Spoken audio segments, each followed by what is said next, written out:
Il est quand même rare dans un procès d'assises, après 3 jours de débat très dense, qu'on ne puisse quasiment rien retenir de positif à l'égard de l'accusé. Des nombreux témoignages qui se sont succédés, le portrait est peu flatteur. Un caractère dominant, voire agressif à l'égard de son entourage, allant jusqu'à la maltraitance lorsqu'elle s'alcoolisait. Et une cupidité certaine, poussée jusqu'à l'extrême.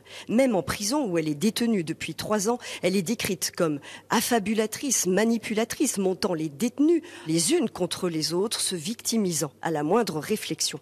Alors que reste-t-il à la défense? Bien sûr, nous le saurons demain puisque il est prévu que son avocat plaide demain. Mais peut-être cette piste, ce qui a conduit ce couple à se rencontrer, qu'on appelle le syndrome de l'infirmière, lorsque l'un des conjoints pense sauver l'autre. Absolument, elle était dans la volonté, c'est la raison pour laquelle d'ailleurs elle lui avait demandé, et il était là depuis 2 jours chez elle, de rester abstinent.